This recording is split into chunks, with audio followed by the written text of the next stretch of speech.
এটা মার্কা কিন্তু হলো চশমা। চশমা দেখেই কিন্তু আমরা এখানে সিল দিবেন, এটা কিন্তু মাথায় রাখতে হবে। এই উঠান বৈঠকের আজকের মধ্যমণি আমাদের সম্মানিত উপজেলা ভাইস চেয়ারম্যান পদপ্রার্থী আবুল হাসান রিমন ভাই, যারা আছেন প্রত্যেকের সহযোগিতা আগামী 9 জুন আপনারা কেন্দ্রে যাবেন এবং আমাদের চশমা মার্কে একটা ভোট দিবেন।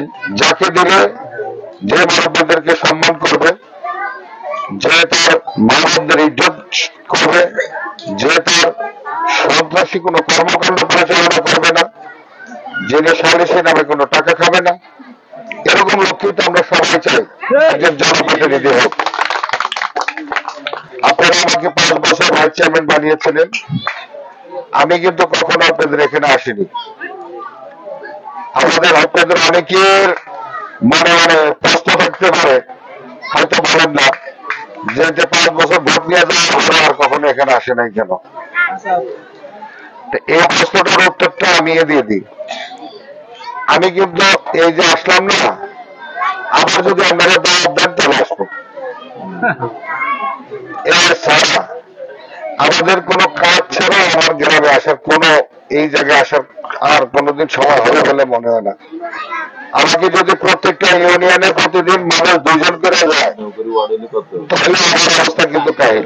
180টা ওয়ার্ড, আর আমি সব জায়গায় যাওয়ার কোনো সুযোগ থাকে না। আমি এখনো ভোট করছি অনেক জায়গায়, আমি যেতে পারিনি। অনেক মুরব্বীরা আমাকে চেনে না। আপনারা মোহাম্মদরা তো চিনবেনই না, মুরব্বীরা পর্যন্ত আমার ঠিক মতো চেনে না। তবে চিনত যদি আমার নির্বাচনের পরে, আপনাদের নির্বাচনের পরে ভাইস চেয়ারম্যান হওয়ার পরে আমি যদি 10টা ঘন্টা 20টা ঘন্টা জায়গা জমি দখল করতাম, তাহলে নামটা ভালো থাকতো। তাহলে আপনাদের এখানে আসছি এমপি নির্বাচনের সময়, নির্বাচনের আগে। আপনাদের হয়তো অনেকেই আমার নাম শুনেছেন, অনেকের মনে হয়তো প্রশ্ন জাগতে পারে, কিন্তু আমার সেটা মতো দল আমাকে যখন যেখানে পাঠায়, আমি যেহেতু দলের একটা পদে আছি, সেই দলের কথা চিন্তা করে দলের আমাকে যখন যেখানে পাঠায় আমাকে তখন সেখানেই যেতে হয়। আজকে আপনাদের বাড়ির যে নমিনেশন চেয়েছিলেন সে সদ্যজন বড় ভাই, সে যদি হয়ে যেতেন তাহলে আজকে লালমানের সকল আওয়ামী লীগ কিন্তু তার পক্ষে কাজ করতো। আজকে দল যাকে নমিনেশন দিচ্ছে তার পক্ষে সবাই আছে। কারণ আমরা যারা আওয়ামী লীগ করি আমরা দলের বাইরে না, আমরা যারা আমরা বিএনপি করেন তারা কেউ দলের বাইরে না। দলটাই আমাদের প্রধান, কারণ দলের সাইনবোর্ডটা আমাদের মাথার উপর থেকে সরিয়ে নিয়ে গেলে আমাদের কারোরই কিছু করার থাকে না, আমরা তখন ছোট জগন্নাথের মতো হয়ে যাই।